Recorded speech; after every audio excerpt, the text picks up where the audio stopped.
So, what do you think is the most rewarding part of your job? Getting email for a living about people's sex lives Yeah. beats doing a job of real work. Yeah, it sounds like it. Everyone likes to get email, everyone likes to have a full email inbox, and everyone likes to hear about other sure. people's sex lives, and that's what I do for a living. Yeah. What do you think is the hardest part of your job? Jesus. Some of the problems that you get are unsolvable, and that makes you feel like a failure every day. Like half the mail are things you can't help. Part of being an advice columnist is looking for the letters where there's something you can do for the person, there's some assistance you can provide. And a lot of the mail is from people, I call them unscrew this pooch letters. Like people hand you a screwed pooch and say, please unscrew this. Yeah. And you have to look at them and say, this cannot be unscrewed. The problem that you're in is not a solvable problem. There's not an easy way out. There's no good answer. Yeah. And that's depressing. You could fill a column every week or every day with nothing but, sorry dude, you're fucked. Yeah, exactly. No one would read that column. How do you feel about the success of It Gets Better? We were really shocked by it. My husband and I, we thought we'd get 100 videos and we'd have a nice little library of some good advice for kids who were coming out or who were struggling, who wrote to me at my column, and then it just exploded into this now worldwide movement. There's It Gets Better projects in Peru and Uruguay, Vietnam and Chile and the United Kingdom and Australia, and we did not expect that going in.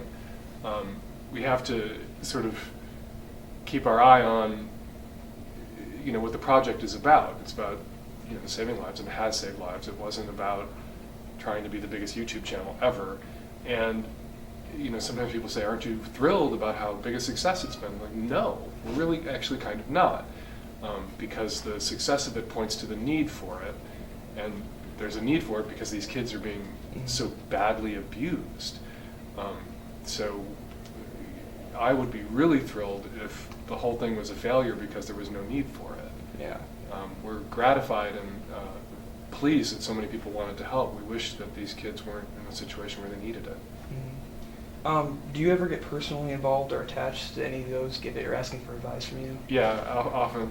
I'm actually really good friends with somebody who wrote me when he was 15 years old, and I gave him some advice and it was terrible, and then he let me know it didn't help, and then he asked me if he should come out to his parents, and I told him he should, because based on what he said, I thought they knew, and he told them and they didn't know, and it was a disaster.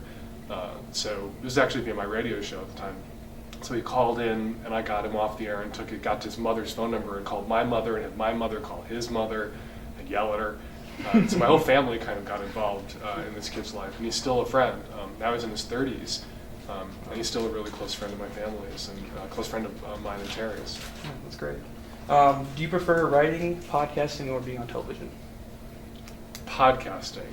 Why is that? Writing, there's a famous phrase that I didn't know that I was actually aping. I've always said this, and then I found out that somebody else said it first. That's kind of a famous quote. It's no fun, writing isn't pleasurable. To have written is pleasurable. To write a book is an awful, painful, drawn-out process with a lot of failure along the way. To have a book out is wonderful. So to have written is wonderful. To write sucks. Yeah. And being on TV makes me self-conscious, which is a weird thing to say because I'm on TV all the time. Whereas sitting in front of a microphone in a dark room when you just get to run your mouth and that's your job, how awesome is that? Everyone runs their mouth all day long anyway, and you get paid to run your mouth. So of the three, I pick podcasting. I guess how did you start?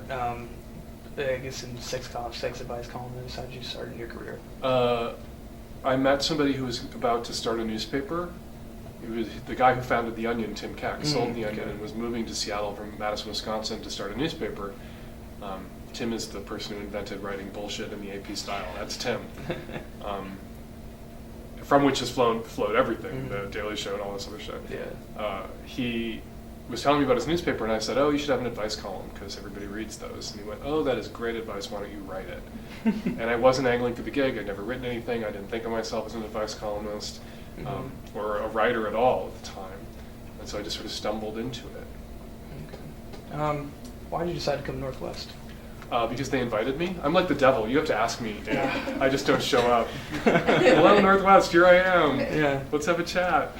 But this is one of my favorite parts of my job, is like going to colleges, meeting college students, talking to college-age audiences. They're most of the people who call the podcast, send me letters anyway, because these are the people who are just been given some autonomy, just trying to figure out who they are, what they really want versus what they thought they wanted based on what they were told they should want.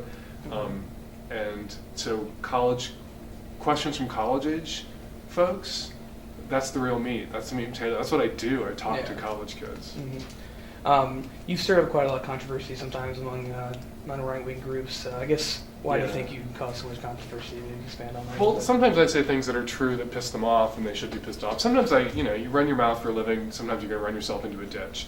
And there have been times I've said things that I shouldn't have said. They came out all the wrong way, and I've apologized when I thought I was wrong.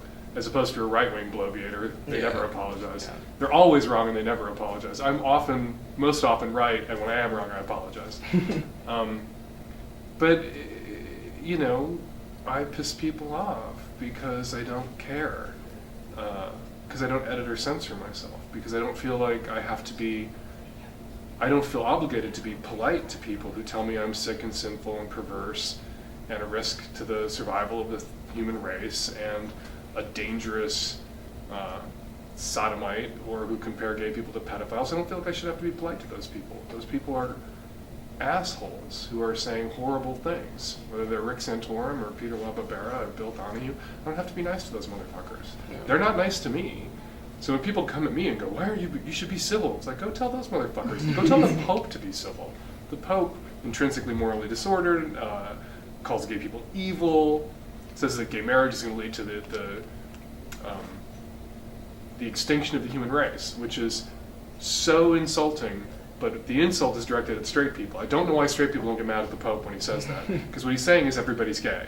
And the only thing that prevents all these gay people, who are everybody, from being gay is that they can't get married.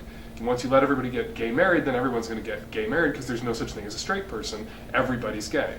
That is the Pope projecting, the Dowager Pope. Okay. You've said in the past that, what's the word I'm looking for? I can't really get it, but I guess having sex with the same person is old-fashioned. Monogamy. Monogamy, that's the word, yeah. Rhymes with monotony. Yeah. I don't think it's old-fashioned. I think it's problematic, and it doesn't really work. Chris Ryan, there's this wonderful writer who says a monogamous relationship is a disaster waiting to happen. Mm-hmm. And Chris Ryan in Sex at Dawn writes that no species has to be threatened with death to do that which comes naturally to it. Mm-hmm. So people who argue that monogamy is the natural condition of humans, that we are monogamous, coupled, pair bond animals, are lying. You don't have to threaten a fish with death if it doesn't swim. And yet, almost many religious traditions, adultery is a death penalty offense because people are not good at it. They have to be threatened with death to toe that line. And monogamy has certain benefits around disease, obviously and certainly, around paternity, around perhaps emotional security for a lot of people, but it has drawbacks around boredom, sexual death, being taken for granted by a partner, the lack of any sort of sexual adventure or possibility, and that can really put a strain on a relationship. And in a long-term relationship, when two people are together for many, many decades, the importance of sex decreases over time in their bond. If one person is no longer interested in having sex at all, and the other person is, perhaps it's better for that couple to not be monogamous than it would be for that couple to split up. I'm not arguing that people shouldn't be monogamous if that's what makes them happy. But many people who believe in monogamy argue that non-monogamy should never be practiced by anyone. I don't know any non-monogamous person who runs around saying monogamous people are doing it wrong. They shouldn't be monogamous. I think people should be realistic, which includes people in monogamous relationships, because the odds that there will be infidelity are really high. And then what? If you define monogamy as, that's the, rock on which you build your relationship, that's a dangerous thing to do, because infidelity touches almost every long-term relationship. And you're basically setting your relationship as a disaster waiting to happen. But most monogamous people who are really adamant about it will look at non-monogamous people and say that we're not really in love, that we're doing it wrong. Non-monogamous people aren't prescriptive. I never tell people they shouldn't be monogamous if that's what makes them happy. But I hear every day from monogamous people telling me that I should be monogamous. Yeah. So I guess you've been a pro-LGBT crusader, I guess, for the last 10 years or so. Longer than that. Longer than I would say, or so. But I guess my question is, do you think the tide is turning a little bit? Absolutely. We've reached a cultural tipping point. I spoke for years about that moment. I'm old enough, I was born in 1964. I'm old enough to remember kind of the tail end of the civil rights movement. And I'm from a working class, white, ethnic, Irish Catholic family of cops and printers and waitresses. And I'm old enough to remember when the good white people in the room didn't feel empowered to speak up when the shitty white people in the room were saying racist things. That the non-racist white people in the room just filled with white people, were inhibited and wouldn't speak up. And then suddenly there was this tipping point where the non-racist white people would speak up even when there were no people of color in the room. They weren't having it. They didn't enjoy being presumed to be racist also, because they weren't. And that was the tipping point, really. Racism isn't over, it's not solved. Look at the Tea Party and what's happened after the election of our first African-American president. But we reached a tipping point on race. You used to be able to go on TV and argue for bans on interracial marriage and for segregation and be considered a respectable member of the community and a viable politician. We reached a tipping point where that doesn't happen anymore. We're at that tipping point now with LGBT civil rights, and it's very exciting. That's good. All right, well, that's all my questions, so perfect. Sure, one quick one for you. The Midwest and specifically rural environments like this are usually fairly cloistered, and so as educators and these students run into a lot of other students who are having a hard time breaking out of their shell or telling their parents they're not the student that they thought they were going to be, the person they thought they were going to be, what's the best advice you can give to one of those students in this area? Were you talking about gay issues or anything? Anything. It's your life and you get to live it, and you can't live it in fear of your parents and their opinion. I do think you have to give your parents a hearing, particularly if they're paying for your education. The more money you take from your parents, the more guff you have to take from your parents. But there comes a point where you have to realize that you're actually in the power seat in your relationship with your parents as an adult child. And you have leverage, which is your presence. And if your parents can't treat you decently and won't respect you, you should withdraw from their lives. And that usually pulls parents up short.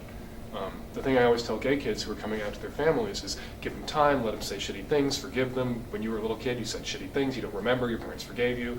And let them have their tantrum and work through it, but you have to be firm. But I always tell gay kids what you need to do. Everybody who's gay who's coming out, particularly in smaller towns, rural areas, they fear their parents' rejection, and you need to turn that around and make your parents fear yours. And you can. That doesn't mean be shitty to your parents, but your leverage is your presence, and if they don't treat you with respect, don't see them.